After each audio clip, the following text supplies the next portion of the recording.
الله عليه وسلم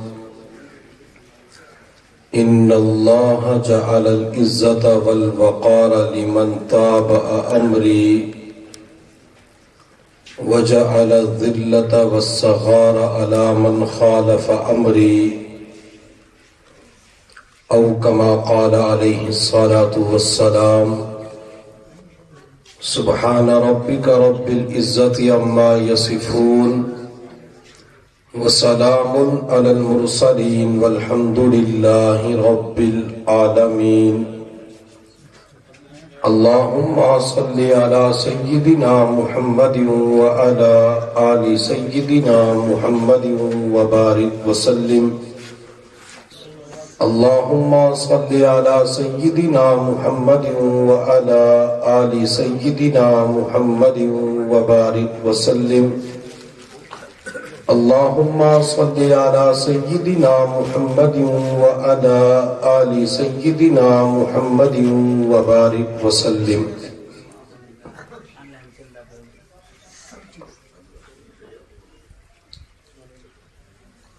ملے قطرہ عشق محمد دا صلی اللہ علیہ وسلم ملے قطرہ عشق محمد دا بئی تخت شاہی دی لوڑ نہیں دل مست رہے وچ مستی دے بئی عقل دانائی دی لوڑ نہیں میرے قلب سیاہ گناہگار دے وچ تیری یاد دا ڈیوا بلدا رہے ول این جگ قبر حشر کسے بئی روشنائی دی لوڑ نہیں کر اپنے حبیب دا عشق عطا کر اپنے حبیب دا عشق عطا جگ سارے تو بے نیاز چا کر لو وچ ہووے عشق نبی کسے بئی آشنائی دی لوڑ نہیں اللہ رب العزت نے سال کے 12 مہینے بنائے ہیں 12 مہینوں کے اندر ایک مہینہ ربیع الاول کا مہینہ بھی ہے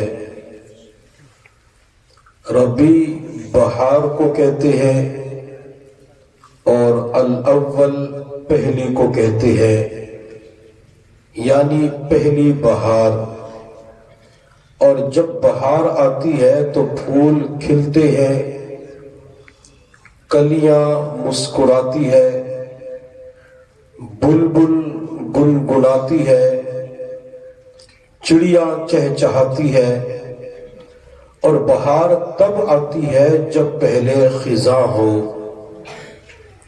فطرت کا قاعدہ اور قانون ہے جب اندھیری شب عین شباب پر چلی جائے تو اللہ تعالی صبح صادق کو بھیجتے ہیں جب خزاں پت جھڑ لگا دے جب خزاں گلستان کو ویران کر دے تو اللہ تعالی موسم بہار کو بھیجتے ہیں اسی طرح جب ہم عرب کی تپتی ہوئی وادی کے اندر نظر دوڑاتے ہیں تو ہمیں وہاں پہ خزاں نظر آتی تھی کفر خزاں تھا شرک خزاں تھا بت پرستی بچیوں کو زندہ درگور کر دینا خزاں تھا اللہ رب العزت نے اس خزاں کو دور کرنے کے لیے ربیع الاول کے مہینہ میں سیدہ آمنہ رضی اللہ تعالی عنہا کی گود میں محمد مصطفیٰ صلی اللہ علیہ وسلم کی صورت میں ایک سدا بہار پھول کھلا دیا اور کائنات کے اندر یہ اعلان کروایا بیواؤں سے کہہ دو کہ تمہارے سروں پہ دوپٹہ رکھنے والا محمد آ گیا ہے یتیموں سے کہہ دو تمہاری آنکھوں سے آنسوں کو صاف کرنے والا تمہارے سر پہ شفقت کا ہاتھ رکھنے والا محمد آ گیا ہے۔ روتے ہوئے لوگوں سے کہہ دو کہ تمہیں ہنسانے والا محمد آ گیا ہے۔ اجڑے ہوئے لوگوں سے کہہ دو تمہیں بسانے والا محمد آ گیا ہے۔ گناہگاروں سے کہہ دو کہ تمہیں گناہوں سے پاک کر کے جنت کا وارث بنانے والا محمد آ گیا ہے۔ کسی کہنے والے نے کیا خوب کہا، حضور آئے تو سر آفرینش پا گئی دنیا، حضور آئے تو سر آفرینش پا گئی دنیا، اندھیروں سے نکل کر روشنی میں آ گئی دنیا، بجھے چہروں کا زنگ اترا ستے چہروں پہ نور آیا، حضور آئے تو انسانوں کو جینے کا شعور آیا۔ ایک انگریز مسلمان ہوا تو کسی نے اس مسلمان ہونے والے شخص سے پوچھا اسلام لانے کی وجہ کیا بنی؟ اس شخص نے جواب دیا کہ میں نے حضور صلی اللہ علیہ وسلم کی پوری سیرت طیبہ کا مطالعہ کیا، مجھے پیغمبر کی ایک ادا نے اتنا متاثر کیا کہ میں کلمہ پڑھ کے مسلمان ہو گیا۔ پوچھا پیغمبر کی وہ ادا کیا تھی؟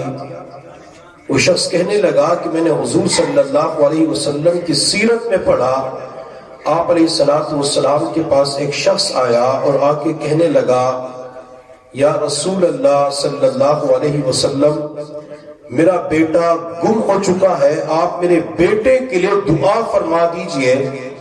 میرے محبوب صلی اللہ علیہ وسلم نے ارشاد فرمایا میں تیرے بیٹے کے لیے دعا کروں گا، بیٹا تجھے ضرور مل جائے گا، لیکن میری ایک نصیحت کو پلے باندھ لینا، اگر تجھے تیرا بچہ کسی گراؤنڈ کے اندر، میدان کے اندر بچوں کے ساتھ کھیلتا ہوا نظر آ جائے تو تو نے اپنے بچے کو میرا بیٹا کہہ کے نہیں پکارنا۔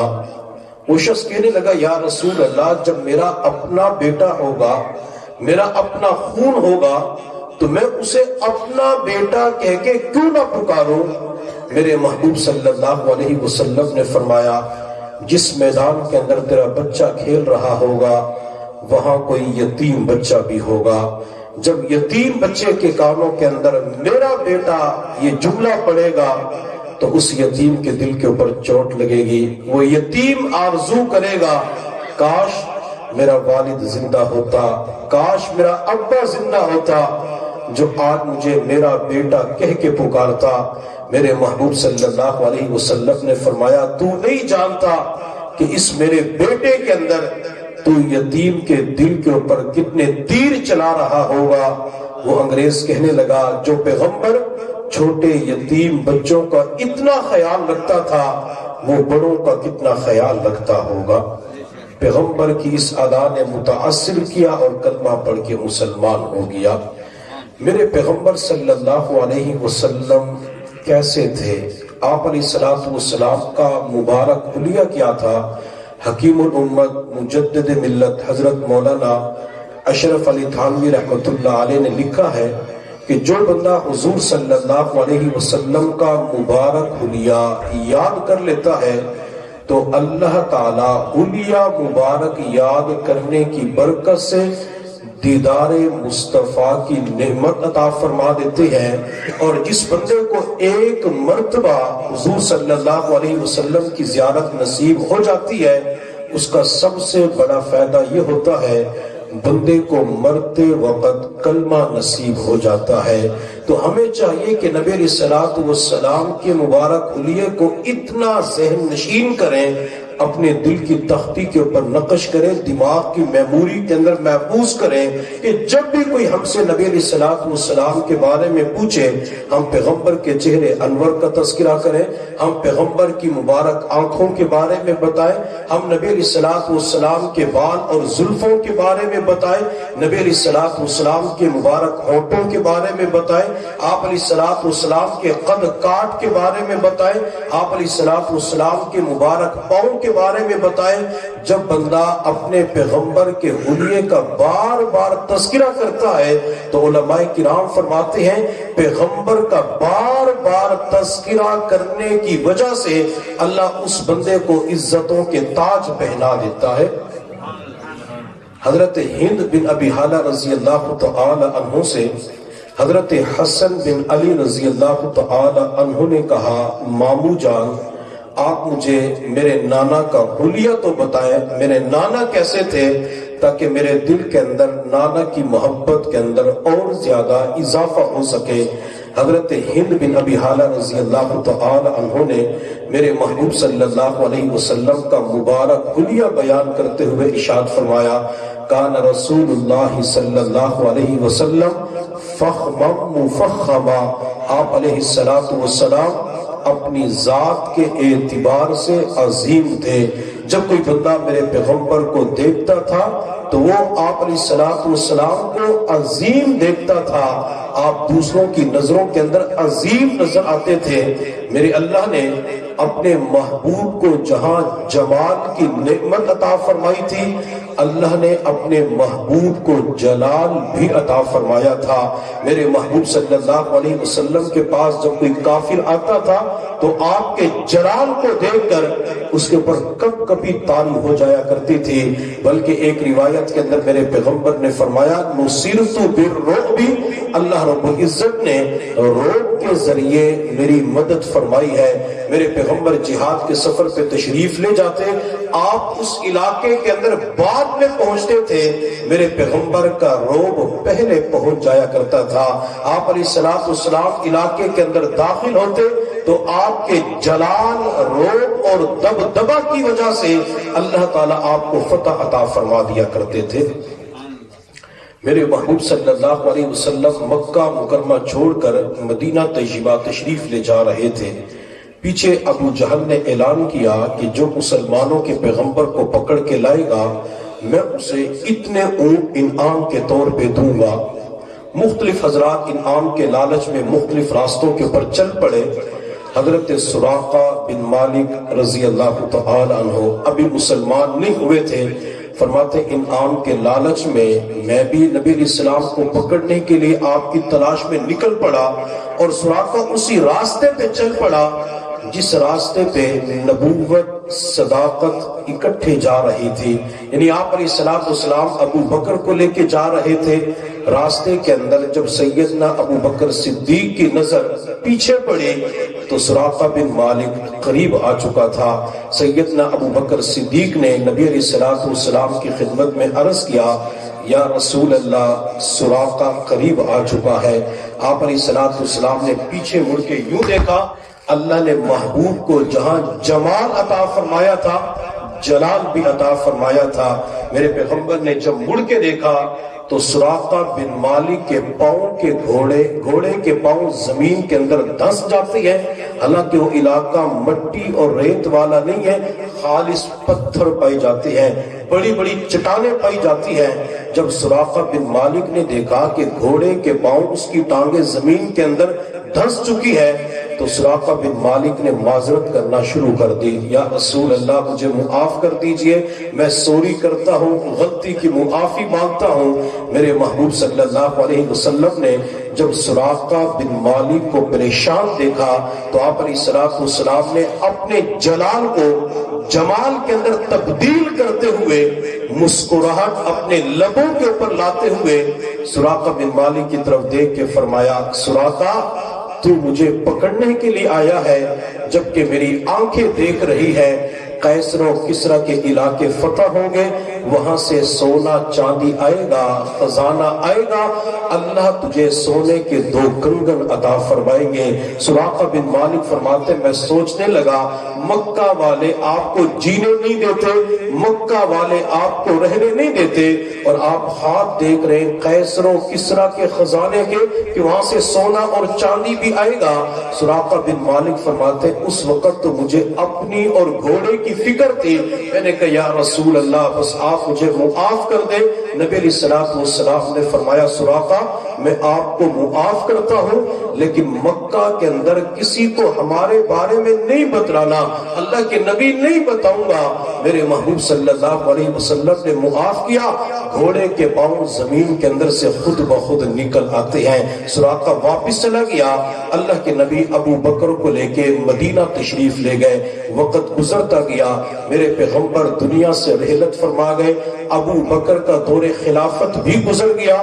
سیدنا عمر فاروق رضی اللہ تعالی عنہ جب مسلمانوں کے امیر المؤمنین بنے تو قیصر و کسریٰ کے علاقے فتح ہو گئے، وہاں سے سونا چاندی آیا، خزانہ آیا۔ حضرت عمر نے عصر کی نماز پڑھائی اور عصر کی نماز کے بعد تمام لوگوں سے فرمایا بیٹھ جاؤ، ابھی مال تقسیم ہوگا۔ حضرت عمر ڈھیر کی طرف گئے، اس ڈھیر کے چاروں طرف گھومتے رہے، آپ کسی چیز کو تلاش کر رہے تھے لیکن آپ کو مطلوبہ چیز مل نہ سکی۔ آپ واپس آئے اور لوگوں کی طرف دیکھ کے فرمایا یہ خزانہ کون لے کے آیا ہے؟ تو چند افراد کھڑے ہو گئے، امیر المؤمنین ہم لے کے آئے ہیں۔ حضرت عمر نے فرمایا کہ مال تھوڑا ہے، مال کم ہے، مال کو پورا کیا جائے۔ وہ حضرات کہنے لگے عمر کیا ہماری امانت داری کے اوپر شک ہے؟ ہماری دیانت داری کے اوپر شک ہے؟ عمر ہم نے اللہ کے نبی کے پیچھے نماز پڑھی ہے، نبی علیہ السلام کی صحبت اٹھائی ہے کہ ہمارے اوپر آپ کو اعتماد نہیں ہے۔ حضرت عمر نے فرمایا ایک طرف تمہاری امانت داری ہے، ایک طرف تمہاری دیانت داری ہے اور دوسری طرف میرے پیغمبر کا فرمان عظیم الشان ہے کہ جب قیصر و کسریٰ کے علاقے فتح ہوں گے تو وہاں سے سونے کے 2 کنگن بھی آئیں گے۔ پورا مال تو نظر آ رہا ہے لیکن سونے کے 2 کنگن نظر نہیں آ رہے۔ میں تمہاری امانت داری کو دیکھو یا پیغمبر کے فرمان کو دیکھو۔ حضرت عمر نے فرمایا جب تک سونے کے 2 کنگن نہیں آئیں گے مال پورا نہیں ہو سکتا۔ حضرت عمر فاروق یہ حضرات گفتگو کر رہے تھے، ایک شخص گھوڑے کو تیز دوڑاتے ہوئے مسجد نبی کے قریب پہنچا، گھوڑے سے نیچے اترا، اس نے کپڑوں کے اندر کوئی چیز لپٹی ہوئی امیر المؤمنین کے حوالے کر دی۔ امیر المؤمنین مجھے پہنچنے کے اندر تاخیر ہو گئی۔ حضرت عمر نے جب کپڑے کو کھولا تو اس کپڑے کے اندر سونے کے 2 کنگن تھے۔ عمر نے فرمایا اب سامان پورا ہو چکا ہے۔ حضرت عمر نے سونے کے 2 کنگن ہاتھ میں پکڑ کر صحابہ کی طرف دیکھ کے فرمایا سراقہ بن مالک کہاں پہ ہے؟ سراقہ بن مالک مسجد کے کونے کے اندر موجود تھے، بوڑھے ہو چکے تھے، لاٹھی کا سہارا لیتے ہوئے زمین سے اٹھے۔ عمر نے فرمایا سراقہ میرے قریب آؤ۔ سراقہ لاٹھی کا سہارا لیتے ہوئے عمر کے قریب آئے، سراقہ کی آنکھوں میں آنسو تھے۔ حضرت عمر فاروق نے فرمایا سراقہ کیوں رو رہے ہو؟ سراقہ بن مالک نے سر جھکا کے جواب دیا امیر المؤمنین اس منظر کو یاد کر رہا ہوں جب انعام کے لالچ میں اپنے پیغمبر کو پکڑنے کے لیے جا رہا تھا اور میرے پیغمبر نے اس وقت پیشن گوئی کی تھی۔ پیغمبر نے فرمایا تھا سراقہ اللہ تجھے سونے کے 2 کنگن عطا فرمائیں گے۔ اللہ نے پیغمبر کی بات کو سچ کر دکھایا۔ حضرت عمر نے وہ کنگن سراقہ بن مالک کے ہاتھ میں پکڑائے اور ہاتھ میں دینے کے بعد فرمایا سراقہ یہ دونوں کنگن دنیا والوں کے سامنے ہوا کے اندر لہرا دو اور دنیا والوں کو بتلا دو کائنات کی ہر چیز جھوٹی ہو سکتی ہے مگر میرے پیغمبر کا فرمان جھوٹا نہیں ہو سکتا۔ اللہ نے محبوب کو اتنا جلال عطا فرمایا تھا کہ گھوڑے کے پاؤں زمین میں دھنس جاتے ہیں۔ میں یہاں پہ ایک بات اور عرض کروں، نبی علیہ السلام کے صحابہ جب ایران کو فتح کرنے کے لیے تشریف لے گئے تو راستے کے اندر دریا آ گیا۔ لوگوں نے کہا امیر لشکر سامنے دریا ہے، اگر گھوڑے دریا میں ڈالتے ہیں تو خودکشی کے مترادف ہے، کیا کریں؟ امیر لشکر نے عجیب جواب دیا جو رب زمین پر گھوڑے چلا سکتا ہے وہ پانی کی لہروں کے اوپر بھی گھوڑے چلا سکتا ہے۔ امیر لشکر نے اپنا گھوڑا سب سے پہلے دریا کے اندر ڈالا، صحابہ نے پیروی کی اور تمام کے تمام صحابہ اس دریا کو اس حال میں پار کر گئے کہ پانی گھوڑوں کی سنوں کو تر نہ کر سکا۔ اسی وجہ سے شاعر مشرق علامہ محمد اقبال رحمت اللہ علیہ نے فرمایا دشت تو دشت دریا بھی نہ چھوڑے ہم نے، بحر ظلمات میں دوڑا دیے گھوڑے ہم نے۔ اور علامہ اقبال نے یہ بھی کہا کہ محمد سے وفا تو نے تو ہم تیرے ہیں، کہ محمد سے وفا تو نے تو ہم تیرے ہیں، یہ جہاں چیز ہے کیا لوح و قلم تیرے ہیں۔ میں تصورات کی دنیا میں دریا سے چند سوالات پوچھتا ہوں، دریا تیرے اندر جو چیز بھی آتی ہے تو اسے ڈبو کے رکھ دیتا ہے، کوئی امیر آئے، غریب آئے، گداگر آئے، بادشاہ آئے، کوئی حافظ، قاری، عالم، پیر طریقت آئے تو اسے ڈبو کے رکھ دیتا ہے، لیکن پیغمبر کے صحابہ کو کیوں نہیں ڈبوتا؟ دریا تصورات کی دنیا میں مجھے اور آپ کو جواب دیتا ہے کہ میں ہر چیز کو ڈبو دیتا ہوں مگر صحابہ کو ڈبو نہیں سکتا۔ کیوں؟ کہ تمہیں میری گہرائی تو نظر آتی ہے مگر صحابہ کی بلندی نظر نہیں آتی۔ میں نے کہا مجھے صحابہ کی بلندی تو بتلا۔ دریا کہتے کہ جمعے کے دوسرے خطبے کے اندر کیا پیغمبر کی حدیث نہیں سنی؟ اصحابی کالنجوم، میرے صحابہ ستاروں کی مانند ہیں، ستارے بلند ہوتے ہیں، ستارے چمکنے والے ہوتے ہیں۔ صحابہ تو وہ ہیں جن کو پیغمبر نے انگلی سے پکڑ کے چلنا سکھایا، صحابہ کو پیغمبر نے تیرنا سکھایا۔ تم صحابہ کے ڈبونے کی بات کرتے ہو، بلکہ صحابہ تو وہ ہے جو ان کے پیچھے چلے گا اللہ اسے ڈوبنے سے محفوظ فرما دیں گے۔ میں تصورات کی دنیا میں دریا سے پھر پوچھتا ہوں، دریا تو نے صحابہ کو نہیں ڈبویا، کیا ان کے گھوڑوں کو ڈبویا؟ کیا سوؤں کو تر کیا؟ سراقہ بن مالک کے تو گھوڑے کے پاؤں زمین میں دھنس جاتی ہیں، اور تیرے اندر صحابہ کے گھوڑے آئے، کیا ٹانگوں کو ڈبویا یا سوؤں کو تر کیا، گیلا کیا؟ دریا کہتے نہیں۔ میں نے کہا وجہ کیا ہے؟ دریا کہتے صحابہ جب گھوڑے کی پشت کے اوپر بیٹھ جاتے ہیں تو اللہ ان کے گھوڑوں کی قسمیں بھی قرآن میں کھاتا ہے، وَالْعَادِيَاتِ ضَبْحًا فَالْمُورِيَاتِ قَدْحًا فَالْمُغِيرَاتِ صُبْحًا۔ اللہ نے چند آیات کے اندر صحابہ کے دوڑتے گھوڑوں کا تذکرہ کیا، گھوڑوں کی قسمیں کھائی، بلکہ گھوڑوں کے پاؤں کے نیچے جو مٹی آئی میرے اللہ نے اس کا تذکرہ بھی قرآن میں کیا۔ گھوڑوں کے تیز دوڑنے کی وجہ سے پاؤں سے جو چنگاریاں اڑتی ہے میرے اللہ نے اس چنگاری کا تذکرہ بھی قرآن کے اندر کیا۔ دریا کہتے جس صحابی کے گھوڑے کے پاؤں کے نیچے سے اڑنے والی چنگاری کا تذکرہ اللہ قرآن میں فرمائے، کیا اس صحابی کے گھوڑے کو ڈبو کے رکھ دوں؟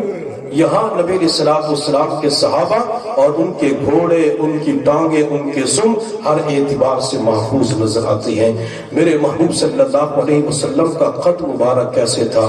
کان اطول من المربوع واقصر من المشذب۔ آپ علیہ السلام کا قد مبارک نہ زیادہ لمبا تھا نہ زیادہ چھوٹا تھا، قدر بلندی کی طرف مائل تھا، درمیانہ قد تھا۔ اور یہ بھی میرے محبوب صلی اللہ علیہ وسلم کا معجزہ تھا کہ آپ علیہ السلام جب اکیلے بیٹھے ہوتے تو قد مبارک درمیانہ نظر آتا، اور جب صحابہ کرام کے درمیان بیٹھے ہوتے تو سب سے اونچا قد آمینہ کے در یتیم کا نظر آتا تھا۔ حضرات صحابہ کرام میں سب سے اونچا اور لمبا قد حضرت عباس رضی اللہ تعالی عنہ کا تھا، جو نبی علیہ السلام کے چچا تھے۔ اتنا اونچا اور لمبا قد تھا، جب عباس گھوڑے کے اوپر بیٹھتے تھے تو ان کے پاؤں زمین کے ساتھ لگ رہے ہوتے تھے، اتنا اونچا اور لمبا قد تھا۔ حضرات صحابہ کرام فرماتے ہیں ایک مرتبہ نبی علیہ السلام کے دائیں طرف عباس تھے اور بائیں طرف زبیر بن عوام رضی اللہ تعالیٰ عنہ، جو نبی علیہ السلام کے ہم زلف ہیں اور جن کا شمار عرب کے شعروں کے اندر ہوتا تھا۔ نبی علیہ السلام درمیان کے اندر تھے۔ آپ ان دونوں کو لے کر جب مسجد نبوی کے اندر تشریف لائے، حضرات صحابہ کرام فرماتے معجزے کے طور پر نبی علیہ السلام کا قد مبارک ان دونوں سے بلند نظر آ رہا تھا۔ عظیم الحامتی، آپ علیہ السلام کا سر مبارک قدر اعتدال کے ساتھ بڑا تھا۔ حضور صلی اللہ علیہ وسلم نے ارشاد فرمایا جب میرے اللہ نے عقل کو پیدا کیا تو عقل کے 100 حصے کیے، ایک حصہ پوری اولاد آدم کو عطا فرمایا اور 99 حصے اللہ نے اپنے پیغمبر کو عطا فرما دیے۔ اللہ نے سب سے زیادہ ذہین، عقل مند اور دانا اپنے محبوب صلی اللہ علیہ وسلم کو بنایا تھا۔ میرے محبوب صلی اللہ علیہ وسلم کے سر کے بال مبارک قدرے گھنگریالے تھے، کبھی کانوں کی لو تک ہوتے تھے، کبھی کندھوں تک ہوتے تھے، کبھی کندھے اور کانوں کی لو کے درمیان ہوتے تھے، جنہیں وفرا، لما اور جمہ کہا جاتا ہے۔ جیسے کہ صفی اللہ صاحب نے زلفیں رکھی ہوئی ہے تو نبی علیہ السلام کی مبارک زلفیں ایسے ہوا کرتی تھی۔ آپ علیہ السلام زلفیں بھی رکھتے اور بعض مرتبہ نبی علیہ السلام اپنے سر مبارک کا حلق بھی کرواتے تھے، سر مبارک کے بال مبارک صاف کرواتے تھے۔ اور میں صحابہ کرام کے عشق اور محبت کے اوپر قربان جاؤں، جب میرے پیغمبر اپنے سر مبارک کے بال کٹواتے تھے تو صحابہ اپنے ہاتھوں کو یوں پھیلا لیا کرتے تھے، میرے پیغمبر کے ایک بال کو بھی زمین پر گرنے نہیں دیتے تھے۔ صحابہ پیغمبر کے بالوں کو محفوظ کر لیا کرتے تھے۔ آپ علیہ السلام نے اپنے سر مبارک کا حلق کروایا۔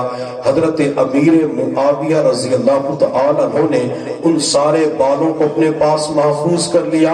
میرے محبوب نے ناخن تراشے، معاویہ نے ناخن کو محفوظ کر لیا۔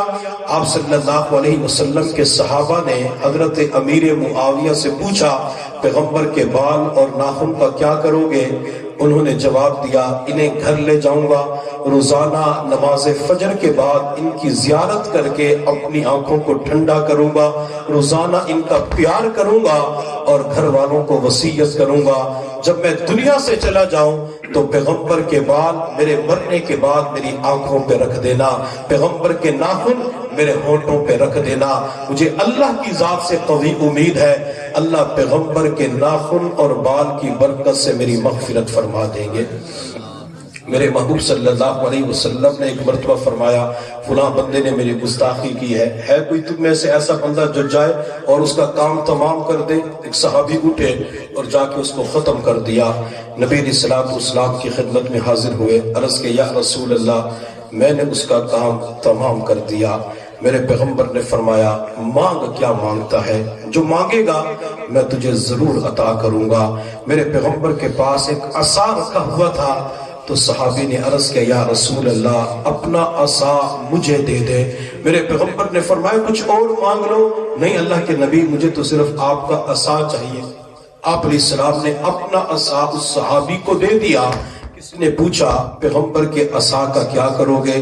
اس نے جواب دیا، اسے گھر لے جاؤں گا، روزانہ اس کی زیارت کروں گا، اس کا پیار کروں گا، خوشبو لگاؤں گا اور گھر والوں کو وصیت کروں گا، جب میں دنیا سے چلا جاؤں تو اس عصا کو میری قبر کے اندر کفن کے ساتھ رکھ دینا، اور جب قیامت کے دن میں اپنی قبر سے اٹھوں گا تو میرے ہاتھ کے اندر پیغمبر کا عصا ہوگا، میں عصا پکڑ کر محشر کے میدان میں چلتے ہوئے نبی علیہ السلام کے قدموں میں پہنچوں گا۔ اللہ کے نبی اپنے عصا کو پہچان کر میری شفاعت فرمائیں گے اور بیڑا پار ہو جائے گا۔ آپ علیہ السلام کے سر مبارک کا ایک بال کسی صحابیہ رضی اللہ تعالی عنہ کے پاس تھا، انہوں نے اس بال کو محفوظ کیا ہوا تھا۔ جب مدینہ طیبہ کے اندر کوئی بیمار ہوتا، ان کو بتایا جاتا تو یہ اس ڈبیا کے اندر سے بال مبارک کو نکال کے پانی کے برتن میں ڈالتی، پھر بال نکال کے ڈبیا کے اندر ڈال دیتی، وہ پانی بیمار کو پلایا جاتا۔ اللہ بیمار کو صحت عطا فرما دیا کرتے تھے، اللہ بیمار کو شفا دے دیا کرتے تھے۔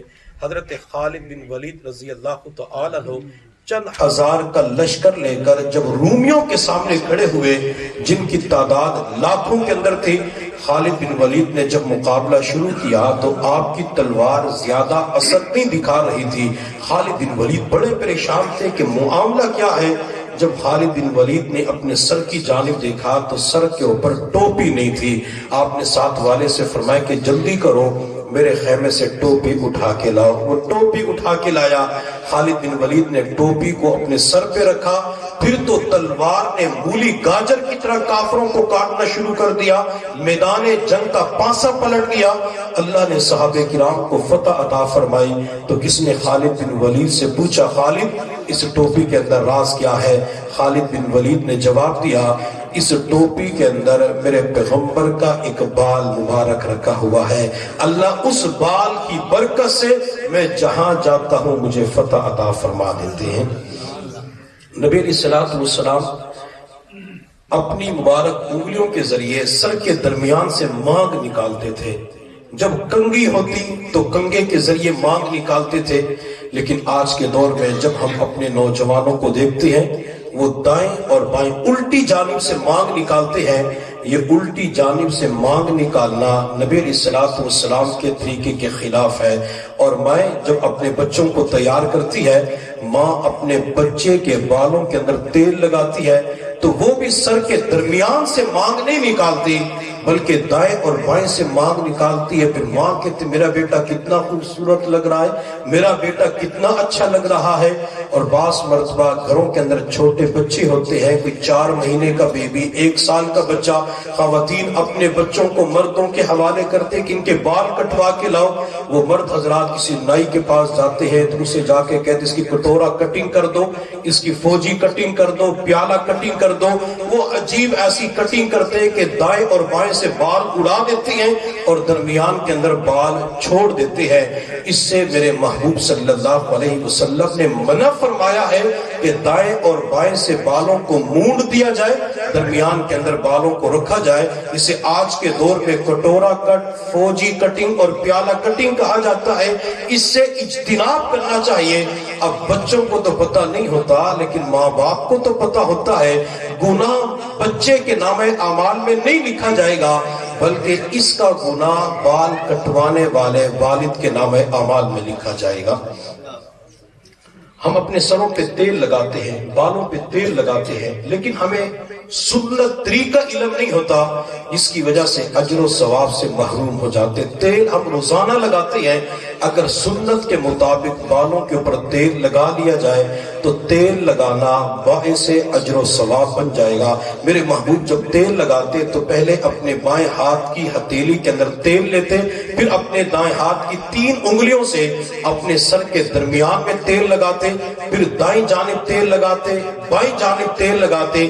اس کے بعد نبی الاسلام اپنے دونوں ہاتھوں سے اپنے سر مبارک کے اوپر تیل لگایا کرتے تھے. اگر ہم اس طریقے سے تیل لگائیں گے اللہ تعالیٰ اس پر بھی ہمیں اجر و ثواب عطا فرمائیں گے. میرے محبوب صلی اللہ علیہ وسلم نے فرمایا جب میری سنت کو چھوڑا جا رہا ہو، اگر اس وقت کوئی میری سنت کو زندہ کرے گا اللہ تعالیٰ اسے 100 شہیدوں کا اجر عطا فرما دیں گے. اللہ بہت زیادہ اجر بندے کو اس وقت عطا فرماتے ہیں جب بندہ کسی سنت کو زندہ کر لیتا ہے. آپ علیہ الصلوۃ والسلام کی مبارک پیشانی کیسے تھی؟ واسع الجبین، آپ کی مبارک پیشانی قدر کشادہ تھی. ازج الحواجب، آپ علیہ الصلوۃ والسلام کی بھویں مبارک بالکل باریک کچھ خمدار تھی. درمیان کے اندر ایک رگ تھی جو غصہ کے وقت ابھرتی تھی.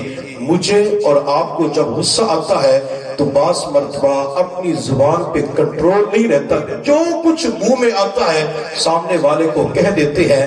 لیکن میرے پیغمبر کو جب غصہ آتا تھا تو آپ غصے کی حالت میں اپنے اوپر کنٹرول رکھتے تھے. میرے محبوب صلی اللہ علیہ وسلم کو جب غصہ آتا تھا تو آپ کا چہرے انور سرخ ہو جایا کرتا تھا. کتنا سرخ ہو جاتا؟ گویا کہ انار آپ کے رخسار کے اندر نچوڑ دیا گیا ہو، اتنا چہرے انور رخسار مبارک سرخ ہو جاتے تھے. ایک صحابی نبی علیہ الصلوۃ والسلام کی خدمت میں حاضر ہوئے اور عرض کیا یا رسول اللہ میں آپ کی تمام باتیں نوٹ کرتا ہوں، تمام باتیں محفوظ کرتا ہوں. آپ کبھی خوشی کی حالت میں ہوتے ہیں، غم کے عالم میں ہوتے ہیں، کیا ساری باتیں لکھ لیا کروں؟ میرے پیغمبر صلی اللہ علیہ وسلم نے فرمایا لکھ لیا کرو. میں خوشی کی حالت میں ہوں یا غم کے عالم میں ہوں، میری زبان سے حق اور سچ کے سوا کچھ بھی نہیں نکلتا. غصے کی حالت میں بھی حق اور سچ ہی میرے پیغمبر کی مبارک زبان سے نکلتا تھا. وہ ایک مرتبہ گھر کے اندر میاں بیوی آپس کے اندر گفتگو کر رہے تھے تو بیوی نے خوشگوار موڈ میں اپنے خاوند سے پوچھا مردوں کو جنت کے اندر کیا ملے گا؟ خاوند نے ہنستے مسکراتے چہرے کے ساتھ کہا حوریں ملیں گی. تو بیوی نے کہا تم کتنے خوش نصیب ہو، یہاں بھی حوریں وہاں بھی حوریں. اپنے آپ کو حور کہا تو خاوند اس بات پہ لڑ پڑا کہ تو نے اپنے آپ کو حور کیوں کہا؟ حور تو مرنے کے بعد ملے گی. اب خاوند غصے کی حالت میں تھا تو بیوی نے اپنے خاوند سے غصے کی حالت میں پوچھا عورتوں کو جنت میں کیا ملے گا؟ تو خاوند نے غصے کی حالت میں کہا کھوتے ملیں گے. بیوی نے کہا واہ، یہاں بھی کھوتے وہاں بھی کھوتے.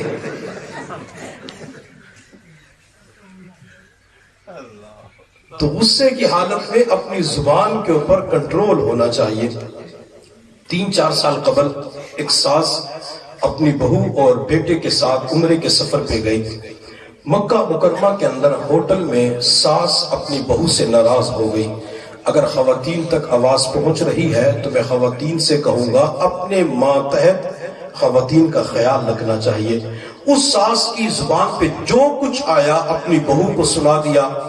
بہو اپنی ساس کی کڑوی باتوں کو سنتی رہی، برداشت کرتی رہی، آنکھوں سے آنسو بہاتی رہی، حتیٰ کہ جب ساس خاموش ہو گئی تو بہو اپنی جگہ سے اٹھی، واش روم میں گئی. اس نے بیسن پہ جا کے وضو کیا. وضو کرنے کے بعد کمرے میں آئی، پرس لیا، برقع لیا اور کمرے سے نکلنے لگی. تو ساس نے سخت لہجے کے اندر پوچھا کہاں جا رہی ہو؟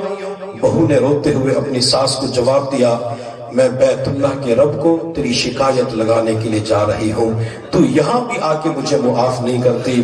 جب ساس نے سنا تو ساس اپنی بہو کے قدموں میں گر پڑی، پاؤں پکڑ کے کہنے لگی بیٹی یہیں پہ معاف کر دے. اگر تو نے بیت اللہ کے رب کو میری شکایت لگا دی، اگر تو نے غلاف کعبہ پکڑ کے بیت اللہ کے رب کو میری شکایت لگا دی، میری دنیا بھی برباد ہو جائے گی، میری آخرت بھی برباد ہو جائے گی. وہ کہ خواتین کو پتا تھا کہ اگر بیت اللہ کی چوکٹ پکڑ کر، غلاف کعبہ پکڑ کر رب کو اس بات سنا دی جائے تو اللہ تعالیٰ اس کی دعا کو جلدی سن لیتا ہے، اس کی پکار کو سنتا بھی ہے اور قبول بھی کرتا ہے. تو ہمیں چاہیے کہ غصے کی حالت میں اپنی زبان کے اوپر کنٹرول رکھنا چاہیے. اگر غصے کی حالت میں گھروں کے اندر زبان پہ کنٹرول ہوگا تو میاں بیوی کے درمیان محبتیں قائم رہیں گی. اگر غصے کی حالت میں زبان پہ کنٹرول ہوگا تو یہ گھروں کے اندر لڑائی اور جھگڑے کا بازار ختم ہو جائے گا، یہ محبتیں آپس کے اندر قائم رہیں گی. اگر غصے کی حالت میں اپنی زبان پہ کنٹرول رہے گا تو یہ طلاق نہیں ہوگی، یہ بیوی کو گھر سے نکالا نہیں جائے گا. یہ علماء کرام کے پاس لوگ جاتے حضرت میں نے غصے کی حالت میں بیوی کو طلاق دے دی، تو علماء کرام بھی آگے سے عجیب جواب دیتے آج تو خوشی کی حالت میں طلاق کس نے دی ہے؟ جو بھی طلاق دیتے غصے کی حالت میں طلاق دیتا ہے. اگر بندہ غصے کی حالت میں اپنے اوپر کنٹرول کرے اللہ بندے کو بہت ساری فتنوں سے اور مصیبتوں سے محفوظ فرما دیتے ہیں. ایک صحابی رضی اللہ تعالی عنہ اپنے گھر تشریف لائے، بیوی کے اوپر کسی بات پہ غصہ آیا، صحابی نے اپنی بیوی کو کچھ سنایا، بیوی سنتی رہی اور آخر کے اندر مسکرا پڑی، حتیٰ کہ خامن کا سارا غصہ ختم ہو گیا، خامن کا جلال جمال میں تبدیل ہو گیا. صحابی نے اپنی بیوی سے کہا کہ میں تجھے سنا رہا تھا تو سنتی رہی، مسکرا پڑی، حتیٰ کہ میرا غصہ ختم ہو گیا. تو بیوی نے اپنے خامن کو جواب دیا مجھے پتا ہے آپ کا علاج صرف ایک مسکراہٹ ہے، آپ کا علاج صرف ایک مسکراہٹ ہے. جب میں مسکرا پڑتی ہوں تو آپ کا سارا غصہ ٹھنڈا ہو جاتا ہے. اللہ نے مفت کے اندر مسکرانے کی نعمت دی ہے، مفت کے اندر لوگوں میں تقسیم کریں گے اللہ دلوں کو جوڑ دیں گے. حلیمہ سعدیہ رضی اللہ تعالی عنہا جب بچے محمد صلی اللہ علیہ وسلم کو لینے کے لیے آتی ہے تو حلیمہ نے کہا آمنہ اپنا بیٹا تو دکھاؤ. حلیمہ فرماتے ہیں جب بچے محمد کے اوپر میری نظر پڑی، بچے نے اپنی آنکھیں کھولی اور بچہ اپنے چھوٹے چھوٹے ہونٹوں کے اوپر مسکراہٹ لے کے آیا. حلیمہ فرماتی ہے مسکراہٹ کے اوپر میں اپنا دل بچے کو وہیں دے بیٹھی اور میں نے جذبات میں آ کے بچے کو اٹھا کے سینے کے ساتھ لگایا اور میں نے کہا ام ایمن آمینہ اس بچے کو دودھ میں ضرور پلاؤں گی. پھر کسی کہنے والے نے کیا خوب کہا حلیمہ میں تیرے مقدراں تو صدقے، حلیمہ میں تیرے مقدراں تو صدقے، تو مدنی دا جھولا جھولے دی بھی ہو سے، سوہنے دا مکڑا نورانی نورانی، تو تکدی دا رہیے چومے دی بھی ہو سے، انگلی نپا کے وہڑے دے اندر خدا دے سجنوں ٹرے دی بھی ہو سے، کدی نال نزاکت دے وچ سوہنا اور اس دا بھی ہو سی تو منے دی بھی ہو سے، محبت دے وچ آ کے بوسے دی خاطر لباں کو لباں وچ ملے دی بھی ہو سے، نوا کے سجا کے کجلا بھی پا کے تو ٹھوڑی ہلا کے حسین دی بھی ہو سے. حلیمہ جب تیرا جی چاہتا ہوگا کہ بچہ مسکرائے تو اس کی ٹھوڑی پکڑ کر ہنسانے کی کوشش کرتی ہوگی تاکہ بچہ محمد مسکرائے اور میرے دل کو سکون پہنچے, مجھے راحت مل جائے. تو نبی علیہ الصلوۃ والسلام جب پیدا ہوتے یہ حلیمہ لینے کے لیے آتی ہے, اس وقت آپ سمائل پاس کرتے ہیں, اس وقت آپ مسکراتے ہیں. تو اگر گھروں کے اندر خاوند بیوی سے ملاقات کرتے ہوئے چہرے کے اوپر مسکراہٹ لے کے آئے, اللہ ان دونوں کے دلوں کو آپس کے اندر جوڑ کے رکھ دے گا. نبی علیہ الصلوۃ والسلام کی مبارک آنکھیں کیسی تھی؟ اکحل العینین, آپ کی مبارک آنکھیں قدرتی طور پہ سرما آلود تھی. آپ علیہ الصلوۃ والسلام رات کے وقت سرما لگایا کرتے تھے, اور جس دن میرے پیغمبر سرما نہ لگا سکتے آپ کی آنکھیں تب بھی سرمے والی نظر آیا کرتی تھی. ایک ہے آنکھوں کے اندر سرما لگانا اور دوسرا ہے سنت کے مطابق سرما لگانا, یہ دو علیحدہ سنتیں ہیں. نبی علیہ الصلوۃ والسلام نے فرمایا کہ 3 سلائی دائیں آنکھ میں لگاؤ اور 3 سلائی بائیں آنکھ میں لگاؤ. مختلف روایات کو محدثین نے جمع کیا, تطبیق دی کہ سب سے پہلے انسان اپنی دائیں آنکھ کے اندر 2 سلائی لگائے, 3 سلائی اپنی بائیں آنکھ کے اندر لگائے, چھٹی اور آخری سلائی اپنی دائیں آنکھ کے اندر لگائے. ابتدا بھی دائیں جانب سے, اختتام بھی دائیں جانب کے اوپر. جب کوئی بندہ اس طریقے سے سرما لگاتا ہے اللہ کئی سنتوں پر عمل کا ثواب عطا فرما دیتے ہیں. حضرت مولانا رشید احمد گنگوہی رحمت اللہ علیہ, ان کی آنکھوں کے اندر موتیا کی بیماری آ گئی, آنکھوں کی بینائی چلی گئی, دیکھ نہیں سکتے تھے, لیکن رات کے وقت مستقل سرما لگایا کرتے تھے. تو کسی خادم نے کہا کہ حضرت سرما تو اس لیے لگاتے ہیں تاکہ آنکھوں کی بینائی تیز ہو جائے, مگر آپ کی تو آنکھوں کی روشنی جا چکی ہے. حضرت گنگوہی رحمت اللہ علیہ نے فرمایا تمہاری نظر بینائی روشنی کے اوپر ہوگی اور میری نظر گنبد خضرا کے مکین کی تعلیم کے اوپر ہے. میں نے آپ علیہ الصلوۃ والسلام کی مبارک زندگی کو پڑھا کہ آپ رات کو سونے سے پہلے اپنی آنکھوں کے اندر سرما لگایا کرتے تھے. میں تو پیغمبر کی سنت کو زندہ کر رہا ہوں, اور جب بھی عشق رسول کی بات آتی ہے مجھے گنگوہ کے مرد قلندر حضرت مولانا رشید احمد گنگوہی رحمت اللہ علیہ بڑے یاد آتے ہیں. آپ کے پاس کوئی بندہ مدینہ طیبہ سے رومال لے کے آیا, آپ کو ہدیہ کے طور پہ پیش کیا, آپ نے رومال کو اپنے سینے کے ساتھ لگایا, آنکھوں پہ رکھا, بوسہ دیا. تو کسی شخص نے کہا کہ حضرت یہ رومال تو کسی اور علاقے کے اندر بنتے ہیں. حضرت گنگوہی رحمت اللہ علیہ نے فرمایا جی ہاں میں اچھی طرح جانتا ہوں اور علاقوں کے اندر بنتے ہیں, لیکن اس رومال کو مدینہ طیبہ کی ہوا لگ چکی ہے, یہ رومال مدینہ طیبہ سے ہو کے آیا ہے.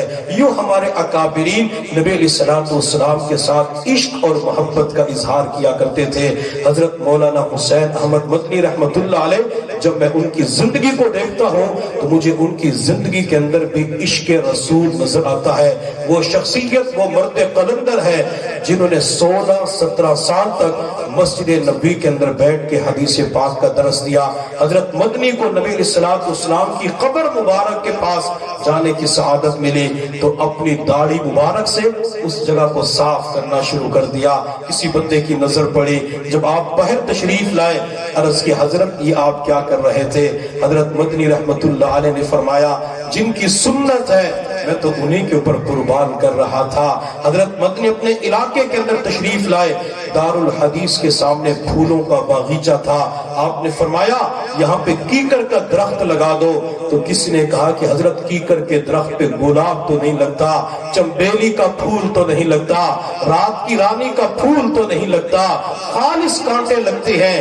حضرت مدنی رحمت اللہ علیہ نے فرمایا جی ہاں میں اچھی طرح جانتا ہوں کیکر کے درخت پہ گلاب نہیں لگتا, چمبیلی کا پھول نہیں لگتا, تمہاری نظر پھولوں کے اوپر ہوگی, پھولوں کی پتیوں کے اوپر ہوگی, پھولوں کی خوشبو کے اوپر ہوگی, لیکن میری نظر واقعہ حدیبیہ کے اوپر ہے کہ میرے پیغمبر نے جس درخت کے نیچے کھڑے ہو کر عثمان کے خون کا بدلہ لینے کے لیے 1400 صحابہ کرام سے بیعت لی تھی وہ کیکر کا درخت تھا. جب میں کیکر کے درخت کو دیکھوں گا مجھے بیعت رضوان یاد آ جائے گی، مجھے اللہ کے نبی کا وہ ہاتھ یاد آ جائے گا جس کے بارے میں آپ نے فرمایا تھا یہ عثمان کا ہاتھ ہے۔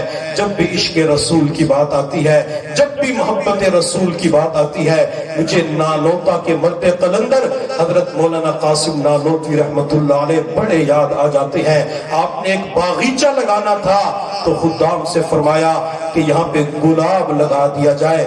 کسی نے کہا کہ حضرت چنبیلی کی خوشبو زیادہ ہوتی ہے، آپ چنبیلی کا حکم کریں۔ حضرت نانوتوی رحمت اللہ علیہ نے فرمایا نہیں بلکہ گلاب ہی لگانا ہے۔ لوگوں نے پوچھا حضرت اس کی وجہ کیا ہے؟ حضرت نانوتوی رحمت اللہ علیہ نے فرمایا میں نے احادیث کے اندر پڑھا نبی علیہ السلام کو جب پسینہ آتا تھا تو آپ کے پسینے سے گلاب جیسی خوشبو آیا کرتی تھی۔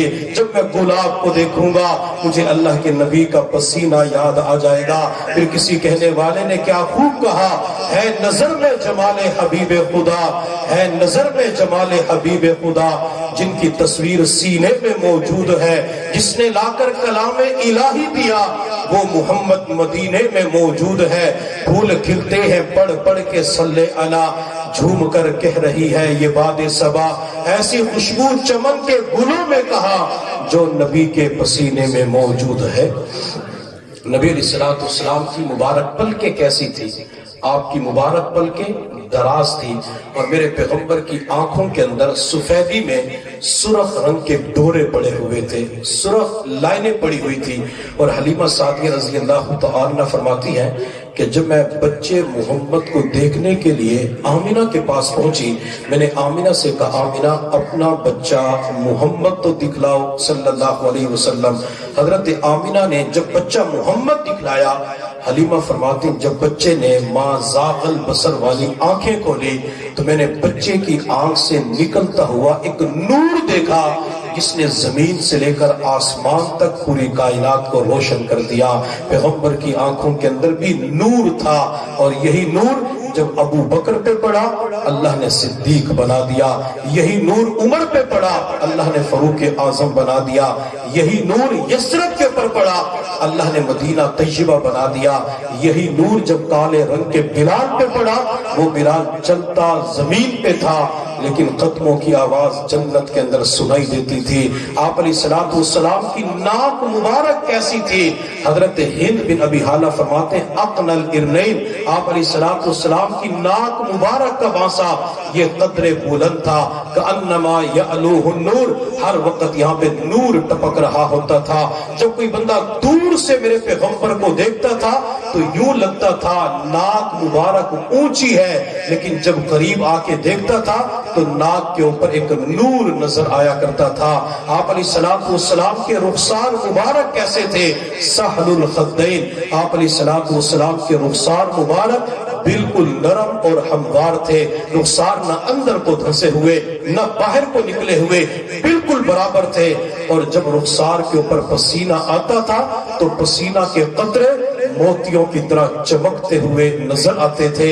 آپ علیہ السلام کے رخسار کے اندر نرمی کتنی پائی جاتی تھی؟ محدثین فرماتے ہیں جب انڈے کو توڑا جاتا ہے تو اس کے ایک اوپر کا چھلکا ہوتا ہے، ایک اس کے اندر جھلی پائی جاتی ہے، اس جھلی کے اندر نرم پن اتنا نہیں پایا جاتا جتنے میرے پیغمبر کے رخسار کے اندر نرم اور گداس پن پایا جاتا تھا۔ حضرت برا بن عازب رضی اللہ تعالی عنہ سے کسی نے پوچھا کیا نبی علیہ السلام کا چہرہ تلوار کی طرح تھا؟ حضرت برا بن عازب نے فرمایا لا بل کانا مثل القمر، آپ علیہ السلام کا چہرہ انور تلوار کی طرح نہیں تھا بلکہ چاند کی طرح چمکتا ہوا نظر آتا تھا۔ آپ علیہ السلام کا جب صفیہ کے ساتھ نکاح ہوا، حضرت صفیہ آپ کے نکاح کے اندر آپ کے گھر آئی تو میرے پیغمبر نے صفیہ کی آنکھوں پہ نیلے رنگ کے نشان دیکھے۔ آپ نے فرمایا صفیہ یہ تیری آنکھوں پہ نیلے رنگ کے نشان کیوں ہیں؟ حضرت صفیہ نے جواب دیا یا رسول اللہ میں نے چند ہفتے پہلے ایک خواب دیکھا، وہ خواب اپنے خامد کو سنایا، میرے خامد نے زوردار مجھے تماچا مارا جس کی وجہ سے آنکھوں کے اوپر نیلے نشان پڑ چکے ہیں۔ میرے پیغمبر نے فرمایا وہ خواب کیا تھا؟ حضرت صفیہ نے جواب دیا یا رسول اللہ میں نے خواب کے اندر دیکھا کہ چاند چاند آسمان سے میری گود کے اندر گر پڑا ہے۔ جب میں نے خامن کو سنایا تو میرا خامن تعبیر دیتے ہوئے کہنے لگا لگتا یہ ہے کہ تو مسلمانوں کے پیغمبر سے نکاح کرنا چاہتی ہے۔ اسے غصہ آیا، مجھے زوردار تھپڑ مارا۔ یا رسول اللہ، وقت گزرتا گیا، پھر اللہ رب العزت نے مجھے ایمان کی دولت عطا فرمائی اور اللہ نے آپ کے ساتھ نکاح کر کے مجھے چاند کی صورت میں آپ عطا فرما دیے۔ آپ علیہ السلام کے چہرے انور کے بارے میں ہند بن ابی حالہ فرماتے ہیں یتلألأ وجهه تلألؤ القمر لیلۃ البدر۔ آپ علیہ السلام کا چہرے انور 14ویں رات کے چاند کی طرح چمکتا تھا۔ لؤلؤ لفظ استعمال کیا۔ لؤلؤ اس موتی کو کہتے ہیں سمندر کے اندر سیپ اپنا منہ کھولے، آسمان سے بارش کا قطرہ سیپ کے منہ کے اندر جائے، پھر میرے رب کی قدرت سے سیپ کا منہ بند ہو جاتا ہے، یہ بارش کا قطرہ سیپ کے منہ میں 5-6 مہینے رہتا ہے۔ 5 مہینے کے بعد یہ ایک خوبصورت روشن چمکدار موتی بن جاتا ہے۔ اگر یہ موتی اندھیرے کے اندر پڑا ہو اس کی چمک دور سے نظر آتی ہے۔ محدثین فرماتے ایک طرف اس موتی کی چمک ہو، دوسری طرف 14ویں رات کے چاند کی چمک ہو، یہ دونوں جو آپس کے اندر مل جائیں ان کے اندر جو چمک اور نورانیت ہوگی، اللہ نے اس سے بڑھ کر نورانیت اپنے محبوب کے چہرے میں رکھی تھی۔ حضرات صحابہ کرام نے پیغمبر کے چہرے کو چاند کے ساتھ تشبیہ دی ہے، یہ مجھے اور آپ کو سمجھانے کے لیے، ورنہ ہزاروں لاکھوں اربوں کھربوں چاند اکٹھے ہو جائیں میرے پیغمبر کے حسن کے ایک ذرے کا مقابلہ نہیں کر سکتے۔ اور صحابہ کرام نے نبی علیہ السلام کے چہرے انور کو چاند کے ساتھ تشبیہ زیادہ دی ہے، سورج کے ساتھ کم دی ہے۔ اس کی وجہ یہ ہے جب بندہ دوپہر کے وقت سورج کی طرف دیکھتا ہے تو بندے کو پریشانی ہوتی ہے، دقت ہوتی ہے، سورج کو دیکھ نہیں سکتا، لیکن جب آسمان کے اوپر 14ویں رات کا چاند چمک رہا ہوتا ہے تو بندے کا جی چاہتے کہ بار بار دیکھتا رہوں۔ اللہ نے محبوب کا چہرے انور ایسے بنایا تھا جب صحابہ کرام دیکھتے تھے تو ان کا دل نہیں بھرتا تھا، جی چاہتا تھا بار بار پیغمبر کے چہرے کو دیکھتے رہیں۔ اور حضرت ام معبد رضی اللہ تعالی عنہ فرماتی ہیں کان اجمل الناس من بعید واحلاہ من قریب، جب کوئی بندہ دور سے نبی علیہ السلام کو دیکھتا تھا تو آپ انتہائی بارونق نظر آتے تھے، اور جب کوئی قریب آ کر آپ کو دیکھتا تھا تو آپ کا چہرہ میٹھا نظر آیا کرتا تھا، آپ کا چہرہ شیریں نظر آیا کرتا تھا۔ حضرت ابو طفیل رضی اللہ تعالیٰ عنہ سن 110 ہجری کے اندر ان کا انتقال ہوا، اور تمام صحابہ کے اندر سب سے آخر کے اندر وفات پانے والے حضرت ابو طفیل ہے۔ نبی علیہ السلام کے انتقال کے تقریباً 100 سال کے بعد ابو طفیل کا انتقال ہوا۔ ان کی زندگی کا آخری حج تھا، یہ عرفات کے میدان کے اندر تھے، اونچی پہاڑی کے اوپر کھڑے ہو گئے اور تمام حجاج کرام کی طرف دیکھ کے فرمایا لوگوں آؤ میں تمہیں حضور صلی اللہ علیہ وسلم کا حسن بتا دیتا ہوں، میں تمہیں نبی علیہ السلام کا حلیہ بتاتا ہوں۔ سارے لوگ ابو طفیل کے پاس جمع ہو گئے۔ کسی صحابی نے یہ نہیں کہا ابو طفیل ہمیں حج کے مسائل بتاؤ، کسی نے یہ نہیں کہا عرفات کے میدان میں قصر کرنی ہے یا پوری نماز پڑھنی ہے، کسی صحابی نے یہ نہیں پوچھا مزدلفہ کے اندر رات کیسے گزارنی ہے، جمرات کو کنکریاں کیسے مارنی، ایک بھی مسئلہ نہیں پوچھا۔ تمام صحابہ کرام تمام لوگ جمع ہو کے ابو طفیل سے ایک ہی بات پوچھتے ہیں، ابو طفیل اس وقت پوری روئے زمین کے اوپر صرف آپ واحد صحابی ہیں جنہوں نے نبی علیہ السلام کی زیارت کی ہے، ہمیں اللہ کے نبی کا حسن تو بتائیں۔ حضرت ابو طفیل نے 3 لفظوں کے اندر میرے پیغمبر کا حسن مبارک بیان کر دیا، کانا ابیضا ملیحا مقصدا۔ حضرت ابو طفیل فرماتے ہیں حضور صلی اللہ علیہ وسلم رنگ کے اعتبار سے گورے اور چٹے تھے۔ آپ علیہ السلام کے حسن کے اندر نمکینی پائی جاتی تھی، حضرت ابو طفیل نے ملیحہ کا لفظ استعمال کیا کہ آپ کے حسن کے اندر ملاحت تھی، نمکینی پائی جاتی تھی۔ اگر آج کسی بندے کے سامنے میٹھا رکھ دیا جائے تو چند چمچ کھانے کے بعد اس کا جی بھر جاتا ہے، لیکن اگر نمکین گوشت پڑا ہو تو بندے کا جی نہیں بھرتا، دل نہیں بھرتا۔ اللہ نے محبوب کا ایسا حسن بنایا تھا جو دیکھتا تھا اس کا دل نہیں بھرتا تھا۔ شاہ ولی اللہ محدث دہلوی رحمت اللہ علیہ کے والد شاہ عبد الرحیم رحمت اللہ علیہ کو نبی علیہ السلام کی زیارت نصیب ہوئی تو انہوں نے عرض کیا، یا رسول اللہ، یوسف علیہ السلام کے حسن کے اندر صباحت پائی جاتی ہے، آپ کے حسن کے اندر ملاحت پائی جاتی ہے۔ یوسف کے حسن کو دیکھا تو مصر کی عورتوں نے اپنے ہاتھ کی انگلیاں کاٹ دی۔ آپ کے حسن کو دیکھ کر کوئی ایسا واقعہ نظر نہیں آتا کہ کسی نے آپ کی انگلیاں کاٹ دی ہو، اپنی گردن کاٹ دی ہو۔ تو نبی علیہ السلام نے فرمایا، اللہ رب العزت کو میرے ساتھ ایک عجیب محبت ہے، اللہ کی غیرت محبت نے برداشت نہیں کیا کہ میرے حسن کو دنیا والوں کے سامنے ظاہر کر دیا جائے۔ اللہ نے میرے حسن کو چھپا کے رکھ لیا۔ اگر اللہ میرا سارا حسن ظاہر کر دیتا تو کوئی بندہ مجھے دیکھنے کی تاب نہ لا سکتا۔ اور آخر کے اندر میرے پیغمبر نے فرمایا، ہر محب یہ چاہتا ہے کہ محبوب کو صرف میں ہی دیکھوں۔ اللہ میرے محب ہے اور میں اللہ رب العزت کا محبوب ہوں، تو اللہ یہ چاہتی ہے میرے علاوہ میرے پیغمبر کے حسن کو کوئی بھی نہ دیکھے۔ اللہ نے اتنا حسن اپنے محبوب کو عطا فرمایا تھا۔ میرے پیغمبر کا منہ مبارک کیسے تھا؟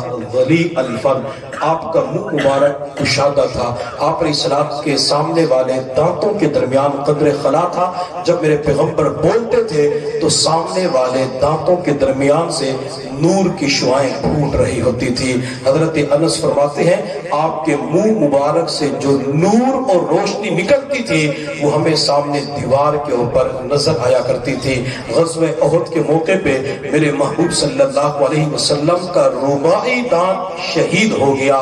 جب آپ علیہ السلام کا دانت مبارک شہید ہوا تو آپ نے حضرت ابو عبیدہ کو بلایا جن کا اصل نام عامر بن ربیعہ ہے۔ آپ نے فرمایا، ابو عبیدہ زرہ کی کڑی کھینچو۔ وہ قریب آئے اور اپنے دانتوں کے ذریعے زرہ کی کڑی کو کھینچا۔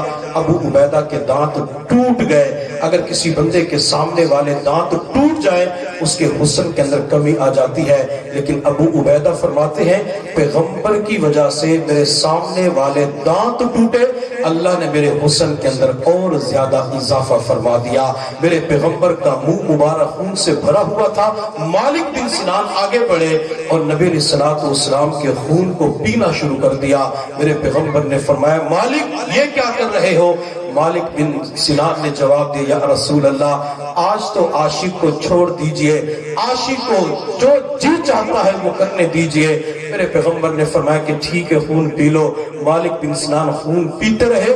جب خون بند ہو گیا تو میرے پیغمبر نے صحابہ کی طرف دیکھ کے فرمایا، میرے صحابہ، جس نے دنیا کے اندر چلتا پھرتا جنتی دیکھنا ہو تو مالک کو دیکھ لے، کیونکہ مالک کے پیٹ کے اندر پیغمبر کا خون جا چکا تھا۔ آپ علیہ السلام کی داڑھی مبارک کیسی تھی؟ کث اللحیہ، داڑھی مبارک گھنی تھی جو سینہ مبارک کو گھیر لیا کرتی تھی۔ داڑھی کے اندر حضرت انس فرماتے ہیں 18 یا 19 کے قریب سفید بال تھے۔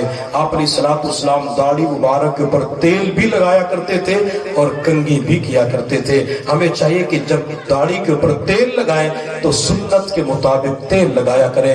ڈاکٹر عبدالحی عارفی رحمت اللہ علیہ نے کتاب لکھی ہے تو اس کے اندر طریقہ لکھا ہے، آپ علیہ السلام بائیں ہاتھ کی ہتھیلی کے اندر تیل لیتے اور اپنے دائیں ہاتھ کی انگلیوں سے سب سے پہلے اپنے ہونٹوں کے نیچے والوں بالوں کے اوپر تیل لگاتے، پھر نیچے تیل لگاتے، پھر دائیں اور بائیں تیل لگایا کرتے تھے۔ اگر کوئی بندہ اس طریقے سے تیل لگائے گا اللہ کئی سنتوں کے اوپر اسے اجر و ثواب عطا فرما دیں گے۔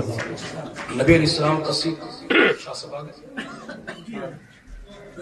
نبی علیہ السلام کا سینہ مبارک کشادہ تھا، سینہ مبارک پیٹ مبارک بالکل برابر ہموار تھا، سینہ مبارک سے لے کر ناف تک بالوں کی لمبی لکیر تھی۔ آپ علیہ السلام کے پاؤں کے تلوے قدرے گہرے تھے، پاؤں کو اوپر والا حصہ یوں لگتا تھا جیسے تیل لگایا گیا ہو۔ آپ کے دونوں کندھوں کے درمیان قدرے فاصلہ تھا، درمیان کے اندر مہر نبوت تھی۔ آپ علیہ الصلوۃ والسلام جب چلتے تھے تو یوں محسوس ہوتا تھا جیسے اوپر سے نیچے کی جانب اتر رہے ہوں۔ تمام کے تمام صحابہ کرام جنہوں نے حضور صلی اللہ علیہ وسلم کا مبارک حلیہ بیان کیا، وہ آخر کے اندر فرماتے ہیں ہم نے آپ علیہ السلام جیسا حسین نہ آپ سے پہلے دیکھا ہے نہ آپ کے بعد دیکھا ہے۔ تو یہ پیغمبر کا مختصر حلیہ میں نے آپ کے سامنے عرض کیا ہے۔ اگر نبی علیہ السلام کا مبارک حلیہ آپ یاد کریں گے، اللہ دیدار مصطفیٰ کی نعمت عطا فرمائیں گے، اور جسے ایک مرتبہ نبی علیہ السلام کی زیارت نصیب ہو گئی، اللہ مرتے وقت کلمہ نصیب فرما دیں گے۔ آخر کے اندر چند اشعار پیش کر کے اجازت چاہوں گا۔ کسی کہنے والے نے کیا خوب کہا، نہ ہو ذکر مبارک آپ کا ورد زباں کیوں کر، نہ ہو ذکر مبارک آپ کا ورد زباں کیوں کر، میں ہوں روز ازل سے عاشق شیدا محمد کا، فرشتے قبر میں پوچھیں گے گر تو کس کا ہے تو کہہ دوں گا، ہوں بندہ خدا کا اور شیدا محمد کا۔